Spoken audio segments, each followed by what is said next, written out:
Reliance industries ಮುಖ್ಯಸ್ಥ ಮುಕೇಶ್ ಅಂಬಾನಿ ಬಗ್ಗೆ ಯಾರಿಗೆ ಗೊತ್ತಿಲ್ಲ? ಇವರ ಕುರಿತು ತಿಳಿಯದವರೇ ಇಲ್ಲ ಎಂದರೆ ಅತಿಶಯೋಕ್ತಿಯಲ್ಲ. ಭಾರತ ಮತ್ತು ಏಷ್ಯಾದ ಅತ್ಯಂತ ಶ್ರೀಮಂತ ವ್ಯಕ್ತಿಯಾಗಿರುವ ಮುಕೇಶ್ ಅಂಬಾನಿ ವಿಶ್ವದ ಅಗ್ರ ಧನಿಕರ ಪಟ್ಟಿಯಲ್ಲಿ 11ನೇ ಶ್ರೀಮಂತ ವ್ಯಕ್ತಿ ಕೂಡ ಹೌದು. ಸ್ನೇಹಿತರೆ, ವಿಡಿಯೋ ತುಂಬಾ ಇಂಟರೆಸ್ಟ್ ಆಗಿರುತ್ತೆ. ತಪ್ಪದೆ ಒಂದು ಲೈಕ್ ಮಾಡಿ, ಚಾನೆಲ್ ಅನ್ನು ಸಬ್ಸ್ಕ್ರೈಬ್ ಮಾಡಿಕೊಳ್ಳಿ. ಬಿಡುಗಡೆಯಾದ ವರದಿಯೊಂದರ ಪ್ರಕಾರ $106 ಬಿಲಿಯನ್ ಭಾರತೀಯ ಕರೆನ್ಸಿಯಲ್ಲಿ ಸರಿಸುಮಾರು ರೂ. 9,15,405 ಕೋಟಿ ಸಂಪತ್ತು ಹೊಂದಿರುವ ಅಂಬಾನಿ ದಿನವೊಂದರ ಗಳಿಕೆ ಎಷ್ಟು ಗೊತ್ತಾ? ಗಂಟೆಗೆ 90 ಕೋಟಿ ರೂ. ಗಳಿಕೆ. 2020ರಲ್ಲಿ ಈಕ್ವವೆಲ್ ಉರುನ್ ಇಂಡಿಯಾ ಸಂಸ್ಥೆಯು ಬಿಡುಗಡೆ ಮಾಡಿರುವ ವರದಿ ಪ್ರಕಾರ ಮುಕೇಶ್ ಅಂಬಾನಿ ಅವರ ಪ್ರತಿ ಗಂಟೆಯ ಗಳಿಕೆ ಸರಿಸುಮಾರು 90 ಕೋಟಿ ರೂ. ಅಂತೆ. ಆಕ್ಸ್ಫ್ಯಾಮ್ ವರದಿ ಕೂಡ ಇದೇ ಅಂಕಿ ಅಂಶವನ್ನು ಉಲ್ಲೇಖಿಸಿದೆ.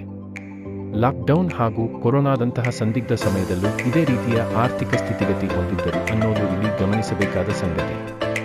ಆದರೆ ಮತ್ತೊಂದು ವರದಿ ಪ್ರಕಾರ ದೇಶದ 24% ಜನರ ತಿಂಗಳ ಗಳಿಕೆ ಕೇವಲ 3,000 ರೂ. ಮಾತ್ರವಂತೆ. ನಾವು ಸಹ ಗಳಿಸಬಹುದೇ? ಅಂಕಿ ಅಂಶಗಳ ಪ್ರಕಾರ 1 ಗಂಟೆಯಲ್ಲಿ ಅಂಬಾನಿ ಗಳಿಸುವಷ್ಟು ಹಣವನ್ನು ಗಳಿಸಲು ಒಬ್ಬ ಸರಾಸರಿ ಭಾರತೀಯನಿಗೆ ಕನಿಷ್ಠ 17.4 ಮಿಲಿಯನ್ ವರ್ಷಗಳು ಬೇಕಂತೆ. ವಿವರಿಸಿ ಹೇಳುವುದಾದರೆ ವಾರ್ಷಿಕ 4 ಲಕ್ಷ ರೂ. ತಿಂಗಳಿಗೆ ಸರಿಸುಮಾರು ರೂ. 33,000 ಗಳಿಸುವ ಓರ್ವ ವ್ಯಕ್ತಿ 90 ಕೋಟಿ ರೂ. ಗಳಿಸಲು ಸುಮಾರು 1.74 ಕೋಟಿ ವರ್ಷಗಳೇ ಬೇಕಂತೆ. ಮನುಷ್ಯ 100 ವರ್ಷಗಳ ಕಾಲ ಬದುಕುವುದೇ ವಿರಳ.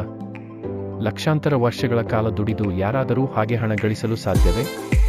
ಇನ್ನೂ ಸರಳವಾಗಿ ಹೇಳಬೇಕೆಂದರೆ ಅಂಬಾನಿ ಓರ್ವ ಸಾಮಾನ್ಯ ವ್ಯಕ್ತಿ ತನ್ನ ಕನಸಿನಲ್ಲಿಯೂ ಕಾಣದಷ್ಟು ಹಣವನ್ನು ಗಳಿಸುತ್ತಾರೆ. ಅಷ್ಟು ಸಂಪತ್ತು ಸಹ ಅವರ ಬಳಿ ಇದೆ. ಅಂಬಾನಿ ಸಂಭಾವನೆ ಎಷ್ಟು ಗೊತ್ತಾ? ರಿಲಯನ್ಸ್ ಇಂಡಸ್ಟ್ರೀಸ್ನ ಅಧ್ಯಕ್ಷ ಮತ್ತು ವ್ಯವಸ್ಥಾಪಕ ನಿರ್ದೇಶಕರು ಆಗಿರುವ ಮುಕೇಶ್ ಅಂಬಾನಿ ತಮ್ಮ ವಾರ್ಷಿಕ ವೇತನದ ಬಗ್ಗೆ ಹೇಳಿಕೊಂಡಿದ್ದಾರೆ.